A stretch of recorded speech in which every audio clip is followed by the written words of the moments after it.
Olá, boa noite. Quarta-feira, 18 de março, o Jornal da Guará começando agora. Veja os destaques.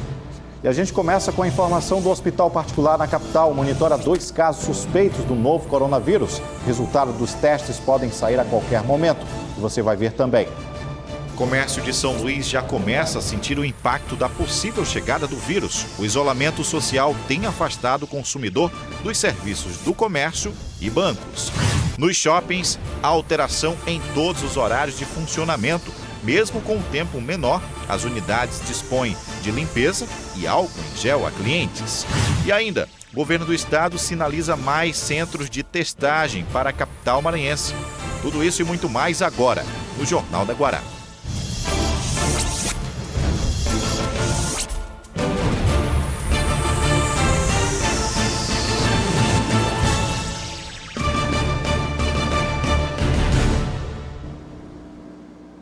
Começamos a edição trazendo números oficiais sobre o novo coronavírus aqui no Maranhão. Segundo dados da Secretaria de Estado da Saúde, desde o início do monitoramento, notificou 57 casos de possível infecção do Covid-19. Desses, 32 casos suspeitos são acompanhados por equipes do Centro de Informações Estratégicas de Vigilância em Saúde. 20 foram descartados por diagnóstico laboratorial, 5 foram excluídos após a investigação apontar que não atendiam os critérios de definição de caso suspeito de Covid-19. Até o momento, não há casos confirmados. Na rede particular, o Hospital São Domingos confirma que existem 2 casos suspeitos e que ainda dependem de resultados de exames. Bom, e o Maranhão vem mostrando que o isolamento social pode ser uma forma de combater e montar uma barreira para o vírus. Mas isso tem um preço. O comércio está sentindo falta de clientes, mas também estão preparados e seguindo determinação das leis estaduais. Mesmo sem caso de Covid-19 confirmado no Maranhão, a mudança na rotina é geral. Bancos e comércios já adotam medidas preventivas. Usar serviços online, por exemplo, é uma delas. Nos bancos, funcionários maiores de 60 anos e gestantes estão sendo dispensados.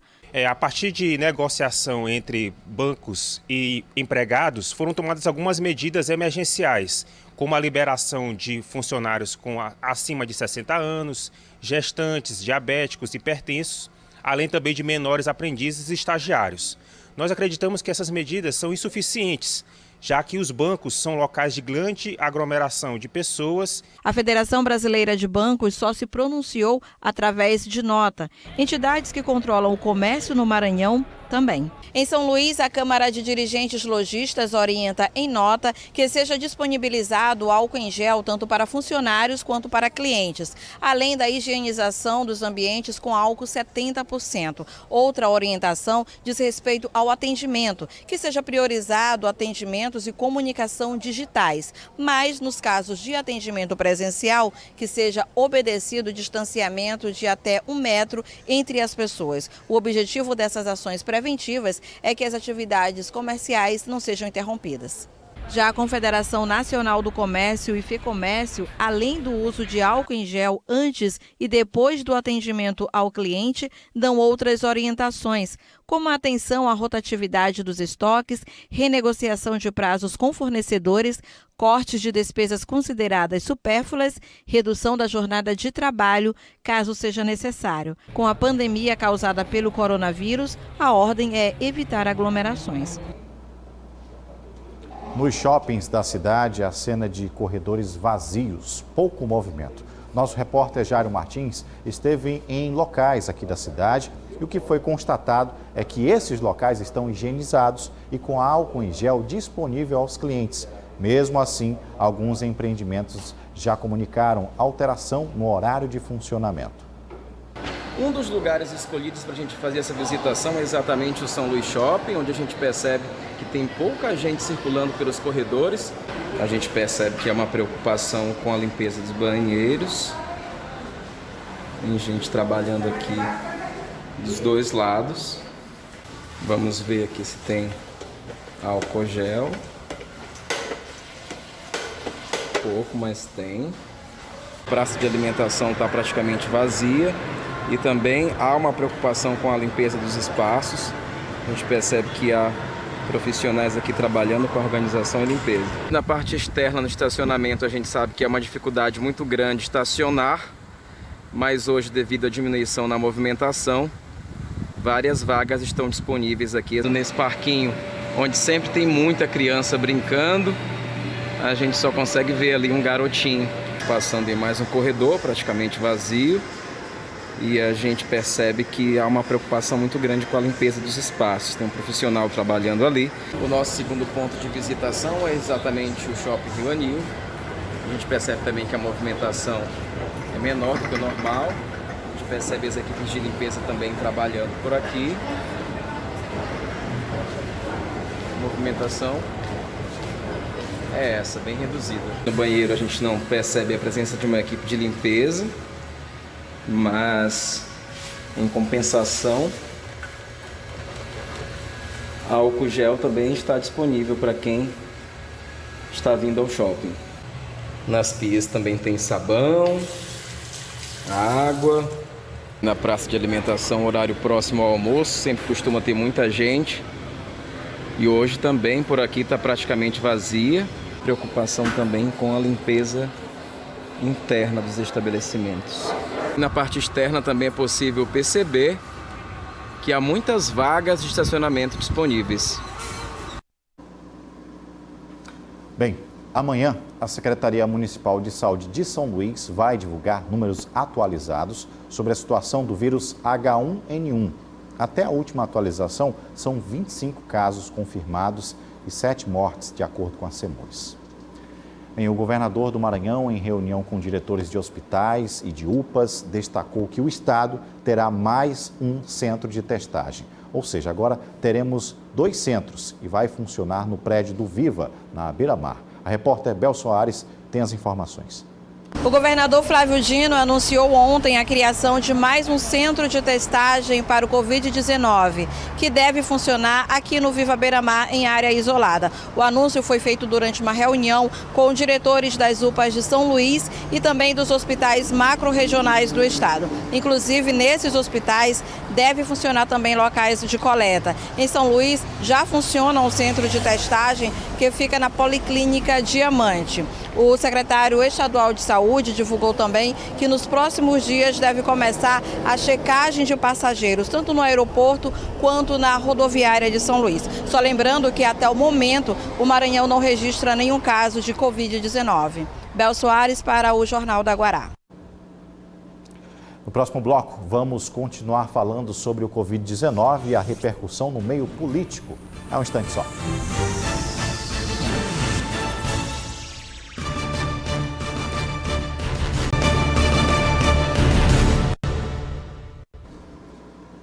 De volta e agora para mostrar uma entrevista com uma médica, pesquisadora, infectologista, mestre em saúde e ambiente social, doutora em doenças tropicais e saúde internacional, a professora Maria dos Remédios. Lá ela destaca informações importantes sobre H1N1 e também sobre o novo coronavírus.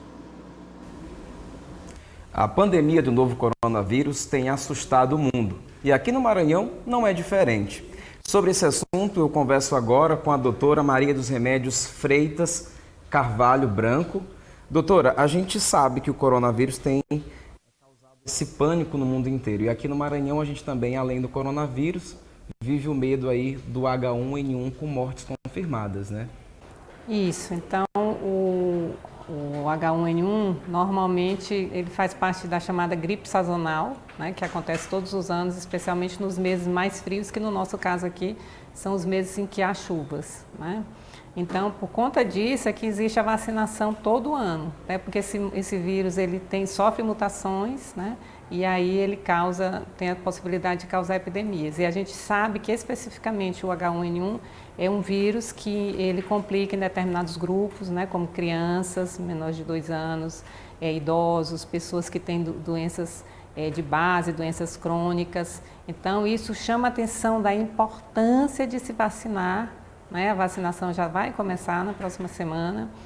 E essa vacina é uma vacina que ela é uma vacina relativamente ruim em termos de eficácia. Ela precisa ter muita gente vacinada para ela poder funcionar. Então é muito importante que agora, nessa situação com coronavírus, com H1N1, que as pessoas se vacinem contra o influenza, que vão ter, dependendo da vacina, 3 ou 4 tipos de influenza e necessariamente em todas essas vacinas está incluído o H1N1.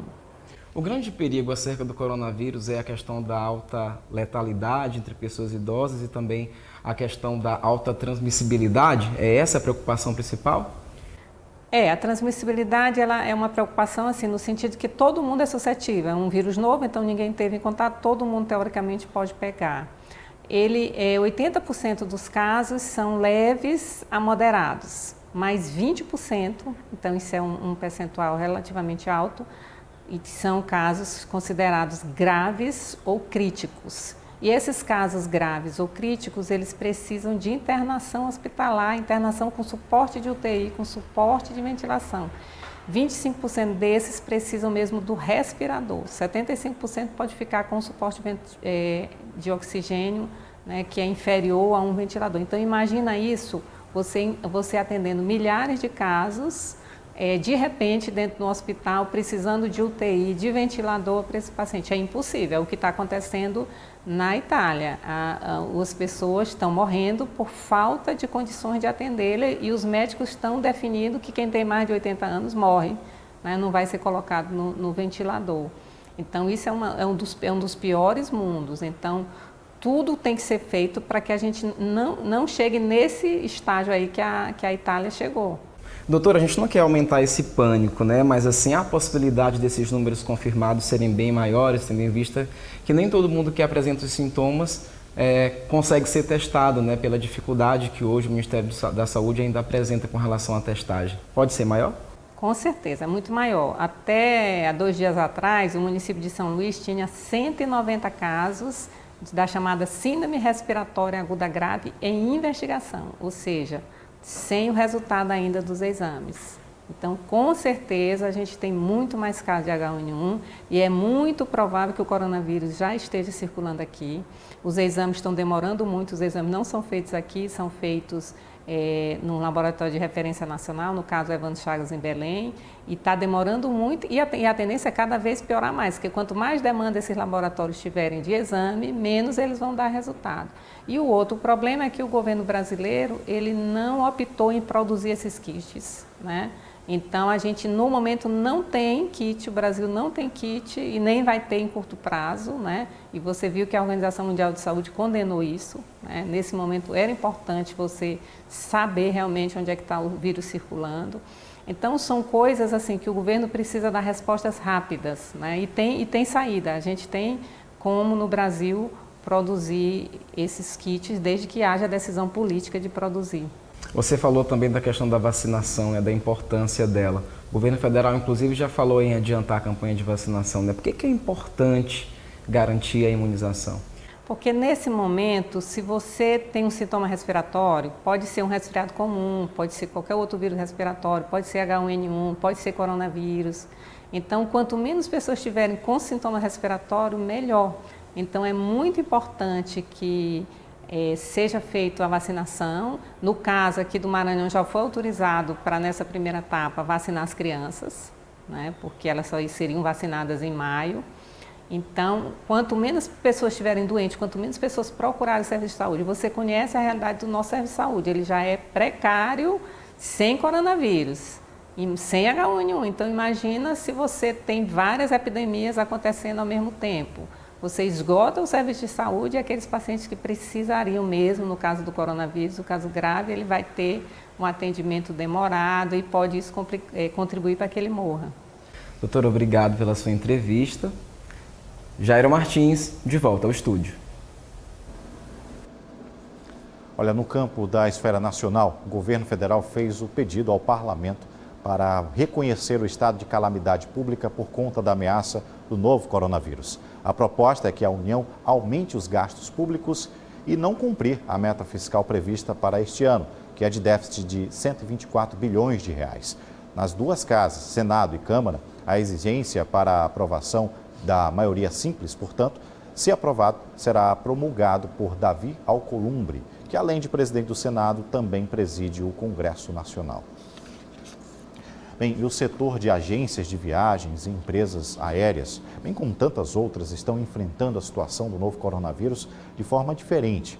Uma campanha da ABAV tenta estimular que compromissos possam ser remarcados ao invés de cancelados. Céu azul, prédios históricos, igrejas centenárias. Cenário perfeito para o turismo. Não em tempos de coronavírus. Desde que a doença ganhou o status de pandemia, encontrar turistas circulando por aí está se tornando cada vez mais difícil. Os pedidos de cancelamento de viagem aumentaram consideravelmente. Só esta agência já contabiliza 45 deles. Nós estamos fazendo uma campanha que é bem legal. Adiar a sua viagem, mas não cancelar a viagem. Porque as companhias aéreas estão flexíveis para fazer isso e todo o trade, digamos assim, toda a cadeia turística. E a gente está na defesa dessa campanha. A gente pede para a população, para as pessoas que realmente repliquem o que a gente está fazendo nas redes sociais, para que a gente não entre em pânico com essas companhias aéreas que a gente já tem tão pouco no nosso país, e isso vai reduzir voos, aeronaves e etc. e tal. Ontem, o governo do estado anunciou que passeios aos parques Chapada das Mesas e Lençóis Maranhenses estão cancelados. Com essa nova medida, Mário tenta se reorganizar, já que viagem aos Lençóis é o carro-chefe da agência dele. São de 10 a 15 viagens diárias, tudo cancelado, prejuízo de 80%. A demanda diminuiu, nós estamos em um momento de baixa demanda. Então, como é uma semana, a gente conseguia atender somente esses, né, que já estão marcados, e depois nós não estamos mais recebendo clientes. Após o intervalo, uma entrevista aqui no estúdio com a diretora da AGED, doutora Fabíola Verto, sobre as conquistas do Maranhão no quesito inspeção de produtos de origem animal. A gente volta já.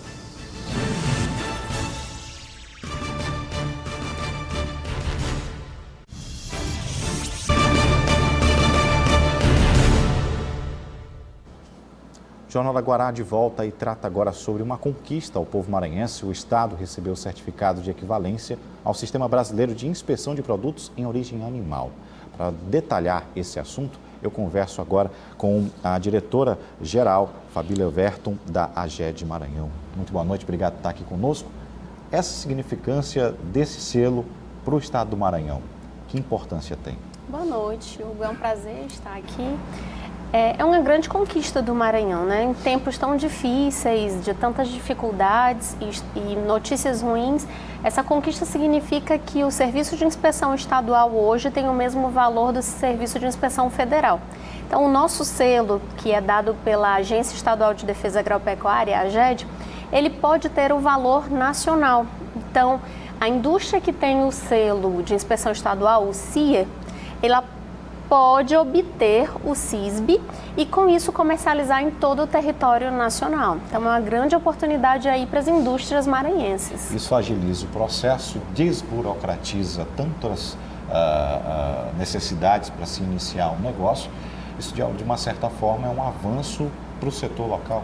Ah, sim, com certeza. A AGED está muito mais próxima da população maranhense do que, por exemplo, o Ministério da Agricultura. Hoje, no Maranhão, a gente tem em torno de 30 estabelecimentos com serviço de inspeção estadual. Não quer dizer que todos de imediato vão obter o CISB. Já temos 3 estabelecimentos desses 30, 3 de leite, que produzem leite e seus derivados, que já pleitearam, que a gente já está organizando a documentação deles para já autorizar a mudança de rótulo e com isso eles poderem comercializar no Brasil como um todo. Essa inspeção, ela segue os mesmos parâmetros da inspeção federal? Como é que é essa diferenciação? O CISB, a equivalência que a gente recebeu agora, é exatamente isso, é o reconhecimento do Ministério da Agricultura que o nosso serviço de inspeção estadual ele tem o mesmo padrão, ele consegue garantir a mesma segurança para esses alimentos. Então, significa que nosso serviço, executado pelos técnicos do governo do estado, funcionários da AGED, tem condição de garantir a inocuidade dos produtos das indústrias maranhenses. A senhora mencionou os derivados do leite, que já comumente solicitam esse tipo de inspeção, de autorização. Que outros ramos da atividade costumam solicitar essa inspeção para ter essa...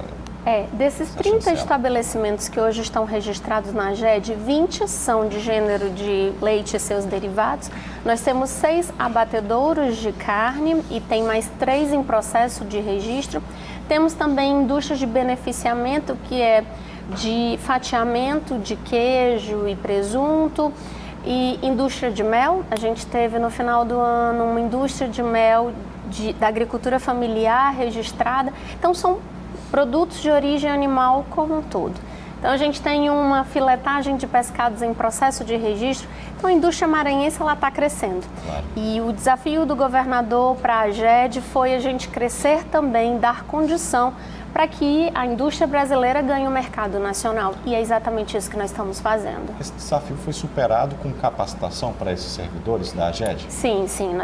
Nós tivemos cursos de capacitação, principalmente na fiscalização dos programas de autocontrole, que é uma das exigências para obter o CISB, é que sejam implantados programas de autocontrole pelas indústrias. E para isso a nossa equipe precisa estar preparada para fiscalizar. Assim também nós fizemos uma parceria com o LACEN, onde vai estar realizando as análises desses alimentos, as análises fiscais, porque o nosso trabalho na AGED é garantir que este alimento seja de qualidade, seja um alimento seguro. E é por isso que a gente sempre orienta a população a não comer alimentos de origem animal que não tenham um serviço de inspeção. Isso é fácil de observar. No rótulo da embalagem, ele observa um círculo e nesse círculo vai estar escrito sim, se for de serviço de inspeção municipal, e aí assim só pode comercializar dentro do município, CIE, se for do estado, e aí tem que ser CIE, Maranhão, AGED ou CIF. Então a população não deve consumir produtos de origem animal que não tenham serviço de inspeção, que é a garantia que esse alimento tenha qualidade. Doutora Fabíola Everton, diretora-geral da AGED, muito obrigado pelos esclarecimentos, parabéns pela conquista e que o Maranhão siga avançando nesse tipo de abordagem. Obrigada, é uma conquista do governo do estado, uma conquista dos servidores da AGED e uma conquista, na verdade, de todo o Maranhão. Obrigada. Bom, assim a gente encerra a nossa edição de hoje aqui do Jornal da Guará. Uma ótima noite para você e até amanhã.